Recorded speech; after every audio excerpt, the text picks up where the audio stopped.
Fala galera, beleza? Sejam bem-vindos a mais uma live de segunda-feira e hoje nós vamos fazer um tema muito bacana, muito legal, são estudos de caso, baseado em reuniões que eu já fiz, reuniões que eu já apresentei com clientes e eu vou falar para vocês como vocês poderiam fazer, a gente vai conversar, na verdade, como a gente poderia fazer, como vocês poderiam fazer essas alocações de acordo com o perfil do cliente, de acordo com a capacidade financeira do cliente. Eu vou colocar alguns peguinhas aqui, algumas coisas bem práticas para vocês que ainda não estão tão acostumados a alocar o dinheiro dos clientes, que estão começando agora, ou mesmo que já alocam há um tempo. Talvez você pode perceber que esteja fazendo alguma coisa, não vou falar errada, mas não da melhor forma possível. Vocês podem não estar otimizando a forma que vocês fazem a alocação dos seus clientes, beleza? Eu vou falar o case, e aí eu queria ouvir aí que vocês falassem também o que vocês acham, como que vocês acham que poderia ser feito, tá bom? Vamos lá, pessoal. Eu tenho aí um cliente de 3 milhões de reais, então pensa lá, chegou o cliente para você, tem 3 milhões de reais, tem 60 anos, né? Homem ou mulher, tanto faz, tem 60 anos, é fazendeiro, então cuida de terras ali, é do setor do agro. E você falou para ele que seu mínimo é 300 mil, né? Quando você fala que seu mínimo é X, e por exemplo, você cai na frente de uma pessoa de 3 milhões. Se você fala que seu mínimo é X, ele, ainda o mínimo que para ele é baixo desse, né? 300 mil, para quem tem 3 milhões, você fala que o mínimo é X, ele vai aplicar X. Então, você fala que o mínimo é 300 mil, ele vai colocar 300 mil. Como você alocaria? Quero ouvir um pouquinho a opinião de vocês. O que vocês fariam? Como vocês alocariam? Eu vou falar uma sugestão. Enquanto vocês falam aí para mim, o que eu queria salientar, né? Aproveitar e ensinar isso para vocês. A questão do mínimo, ela é importante se você não está respeitando o mínimo, né? Tem gente que não põe mínimo e atende qualquer valor, e aí tem vários lados negativos nisso, vou falar em outro estudo de caso. Mas também ela tem um peguinha muito ruim, que é o seguinte: se você cai na frente de um cliente de 10 milhões, ou 3 milhões que seja, e fala que o mínimo é 1 milhão, essa pessoa, se ela gostar do seu trabalho e for aplicar com você, ela põe 1 milhão. Só que se você falar que é 300 mil, ela começa com 300 mil. Então, o mínimo, muitas vezes, ele seta para baixo o que você vai prospectar. Ele seta para baixo a sua prospecção. Então, tem que ser tomado muito cuidado com a forma que você usa esse mínimo. Porque, às vezes, claro, se você está captando só clientes pequenos, você colocar um mínimo vai ser bom. Mas, por outro lado, se você bate pronto, fala esse mínimo, e for um mínimo baixo, em frente de alguém alta renda, esse mínimo pode fazer você captar menos. Por isso que é importante a gente sempre, o vendedor, seja em qualquer área, né, seja o assessor de investimento, seja o vendedor de qualquer coisa, ele sempre fala menos do que o cliente, né? Nosso papel é fazer o cliente falar, fazer o prospect falar. Por isso que você fala menos do que ele, né? A ideia é que ele entregue as informações para a gente, que ele fale quanto ele tem primeiro, e aí a gente entra falando qual que é o nosso mínimo, né? Porque às vezes você pode alterar o mínimo. Você pode, né, para alguém que tem 100 milhões, você não vai falar que o mínimo é 100 mil, 300 mil. Você fala que o mínimo para atender ele bem é 1 milhão. O que a gente tem que entender, galera? Se o cliente tem 3 milhões e você vai aplicar 300 mil do dinheiro dele, tem gente que vai pensar nesse dinheiro como uma carteira normal. Não estou falando que está errado, tá bom? Não tem tanto problema não. Então assim, caiu 300 mil na minha mão, vou montar uma carteira. Gente, o pessoal está falando aqui, está com delay. O pessoal falou, olha, 50% em renda fixa, 30% em LCI e 20% em ações. Boa! É isso que eu queria que alguém falasse. O Hélio falou aí, ó. O Hélio falou aqui no chat que ele colocaria 50% em renda fixa e 30% em LCI. Qual que é o problema dessa alocação? O problema é o seguinte, pessoal. De novo, não é um problema grave, mas deixa eu dar uma outra visão para vocês. Uma visão que talvez vocês não tenham ainda, que eu demorei um pouco para pegar.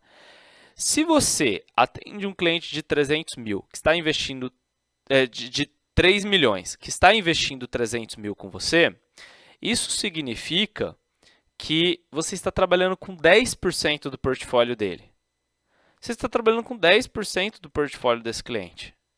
Veja bem, você não está trabalhando com os 3 milhões. E o portfólio das pessoas, a gente tem sempre que pensar como um portfólio como um todo, de um portfólio global. Então, por exemplo, o Matheus falou aqui, né? Depende do perfil. Cara, depende do perfil, claro. Eu poderia ter colocado aqui, né? Que ele é um perfil moderado, por exemplo. Vamos supor que ele é um perfil moderado. Claro que vai depender do perfil. Às vezes é uma pessoa ultra conservadora, não tem o que fazer. Você vai colocar tudo em LCI, LCA, um fundo de renda fixa. Tá certo? Você tem total razão, Matheus. Mas no meu exemplo aqui, quando a gente está falando, eu coloquei que ele é fazendeiro, porque assim, normalmente são pessoas que têm muito patrimônio, muita renda e ganham bastante dinheiro, né? Pensa que é um fazendeiro grande, assim, ele tem 3 milhões de dinheiro, nem porque é só todo o dinheiro dele, mas porque ele tá sobrando na conta, tá lá na conta, ele vendeu uns gado, vendeu uns imóveis, vendeu um pouquinho de terra, sobrou esse dinheiro na conta, ou ele vai investir, e se ele não investir, ele vai comprar gado, né? Eu tendo muito esse perfil aqui. Então você tem que pensar sempre, né? Aí o Pedro acertou já, olha. Então, se você está trabalhando com 10% do patrimônio dele, e vamos supor que 3 milhões já estão no Banco do Brasil em renda fixa, já estão em LCI, já estão em LCA. Cara, você vai pegar e botar também no LCA na sua corretora? Não. Você pode, por exemplo, não tem nada de errado nesse caso, se for o perfil dele, claro, se estiver dentro do perfil, você colocar os 300 mil, que é todo o capital, em ações. Tudo em renda variável. Se, claro, o cliente comportar isso. Por quê? Porque você não está trabalhando com 100% do patrimônio dele. E às vezes vocês erram. O ponto que eu quero chegar é esse. Às vezes vocês erram pegando uma parte pequena do patrimônio de alguém e achando que isso é tudo dele.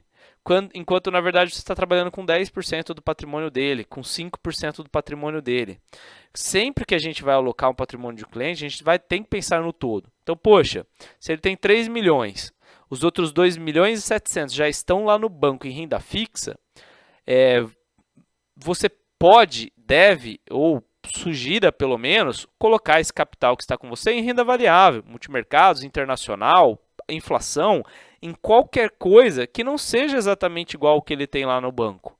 Porque senão você vai pôr mais no mesmo, né? Imagina, é um cliente de perfil moderado, ele aceita um pouco de risco. E aí, olha, aí mandou uma pergunta aqui clássica que vocês erram no começo, que eu vejo muito vocês errando. O colega perguntou aqui, o cliente com 60 anos não tende a ser mais conservador? Jamais, jamais. Isso é um grande preconceito, gente. Tem pessoas que acham que a idade, né, tem a regrinha lá, aquela regrinha nada a ver essa regrinha. Que é a regrinha que fala assim, pegue a idade da pessoa, tire não sei quanto, né? Como que é essa regrinha? Me ajuda aí. Você pega a idade da pessoa, pega 100, lembrei, pega 100, tira a idade da pessoa, esse é o máximo que ela pode ter em renda variável, sei lá, alguma coisa assim. Pô, fala isso pro Warren Buffett então. O Warren Buffett tem 91 anos. Ele tem 99,9% em renda variável. Entendeu? Então, não tem nada a ver com, necessariamente, pessoal, não tem nada a ver com idade. Idade não quer dizer nada. Né? Tem clientes com 80 anos que são ultra agressivos, tem clientes que têm 20 anos que são super conservadores. Tem a ver com perfil, e perfil é soberano, tá? Perfil é soberano. Se a pessoa falar, se a pessoa achar que ela é conservadora, se ela não quiser correr o risco de oscilar o dinheiro dela, acabou ali. A alocação está ali. Agora, vocês não podem olhar a idade da pessoa e achar que vocês têm que fazer a alocação por causa da idade da pessoa. Até porque, gente, eu acredito que perfil depende muito mais de patrimônio, aí sim, de patrimônio, do que de idade. Por exemplo, né, vou dar um exemplo. Uma pessoa, aqui no meu exemplo, o cara tem 3 milhões. Só que ele tem uma renda, e muitos casos que a gente atende, ele tem uma renda mensal de 50 mil por mês. Uma renda mensal de 50 mil por mês. De 100 mil por mês, sei lá, de mais que isso, né? Ou às vezes não é uma renda mensal, mas é assim, poxa, sempre que o gado dele lá engorda, ou que ele faz uma colheita de uma plantação, ele ganha ali, né? Eu tenho um cliente que é assim, sempre que ele faz uma colheita de uma plantação, ele ganha ali 6 milhões, 5 milhões. Então, é uma renda altíssima. Essa pessoa, ela não, mesmo que ela seja idosa, ela não necessariamente precisa ser conservadora só por causa da idade. Ela suporta risco. Porque, por exemplo, aí você aplica 300 mil em renda variável para ela. Ah, legal, a carteira cai 50 mil. Sim, para alguém que tem um patrimônio gigantesco não faz diferença nenhuma. Então, gente, eu coloquei essa pegadinha aqui. Eu coloquei pegadinha porque eu sabia o que vocês iam falar e eu sabia já o que eu ia falar, tá? Foi de propósito. Para vocês abrirem um pouco a mente de pensem no percentual da carteira do cliente que vocês estão atendendo. Então, se você estiver atendendo 100% da carteira do cliente, é uma coisa. Você vai alocar de um jeito. Primeiro, perfil. Segundo, é olhar esse percentual. Você vai alocar diferente 100% tudo que a pessoa tem do que 10% do que ela tem. 10%, cara, 10% às vezes você pode pegar ali e dividir em 5 debentures. Atrelados à inflação, divide ali, ó, põe 2% da carteira dele em cada debenture, a longo prazo, claro, se o cliente achar que faz sentido, se ele concordar, a longo prazo, pronto. Você vai dar muito mais rentabilidade para ele e para você também vai ficar muito bacana essa alocação. Faz sentido, pessoal? Vamos ver as perguntas aqui. Matheus, que tipo de renda variável você colocaria? Eu colocaria uma carteira de ações, né? Alguma coisa assim, nesse sentido. Aí converse com o seu escritório, né? O que eles estão mais oferecendo. É o tal do teste de travesseiro. Está confortável, né? O Marcos fala.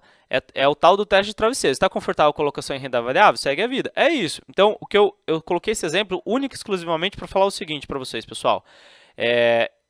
Se você estiver trabalhando, e às vezes a gente está trabalhando, já chegou momentos, tá, gente, que uma vez eu tinha uma cliente que ela tinha no total mais de 100 milhões. Eu trabalhava com 3 milhões dela. É 3% da alocação. Cara, 3% da alocação... não adianta você montar uma carteira, um monte de diversificação em cima de 3 milhões. Não, é uma ou duas aplicações só. Tá? Então, pense no global. Essa é a dica que eu quero dar com esse estudo de caso. Deixa eu ver o colega ali.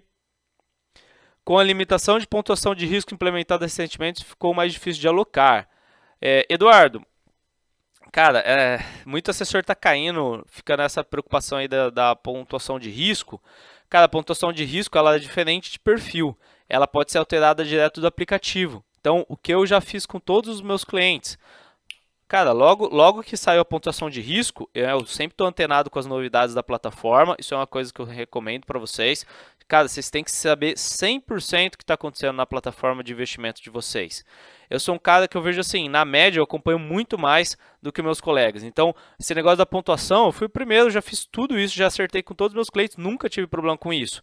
Eu fui lá, expliquei para os clientes como funciona, expliquei que isso é que eu não gostei dessa pontuação, que ela atrapalha, né, pelo que a gente quer fazer, ela é muito chata, e todos colocaram ali na pontuação máxima, porque não tem nada a ver com o perfil. Pontuação o cliente escolhe do próprio aplicativo, então é só ele ir lá e trocar a pontuação dele, tá bom? Então você pode fazer essa orientação com o seu cliente, se ele concordar, né, está tudo certo. Que é diferente do perfil, tá? Não estou falando de perfil de investimentos, estou falando da pontuação, que não é tipo CVM, é uma coisa da XP, né? Você deve ser da XP que colocou essa pontuação de risco aí. Beleza? Então a pontuação é tranquilo de resolver. Vamos para o próximo. Dúvidas, galera? Vamos lá. Pessoal, na semana que vem, dia 16, com risco de mudar para outra semana, mas eu vou passar aqui a inscrição para vocês do meu jeito. Vai acontecer o dia da prospecção. Segue o link aqui no chat, tá? Se inscrevam. Pessoal do Instagram, eu mandei o link aqui no chat do YouTube, tá bom? Porque eu não consigo mandar aqui para vocês. Façam a inscrição de vocês, salve o link aí, depois você se inscreve, se não quiser sair agora da live. Depois que vocês se inscreverem, entrem na comunidade, participe da comunidade, porque tem gente que faz inscrição, fecha o site e não vê o negócio da comunidade. Por que eu estou falando? A data era para ser dia 18, tá, pessoal? Mas eu vou estar na B3, eu tenho um compromisso que eu não posso perder na B3, dia 18, é uma surpresa até, não vou dar spoiler aqui. A B3 marcou e eu não tenho opção nenhuma de não ir. Tá? Uma coisa muito bacana que eu vou fazer lá. Então, eu eu acabei de reagendar para o dia 16, mas eu já estou pensando assim, poxa, por que eu não faço no dia 25, né? Por que eu não jogo para uma semana depois? Então, talvez, tá, gente? Se inscrevam já, faz sua inscrição. Ou vai ser dia 16 ou vai ser dia 25. É isso, beleza?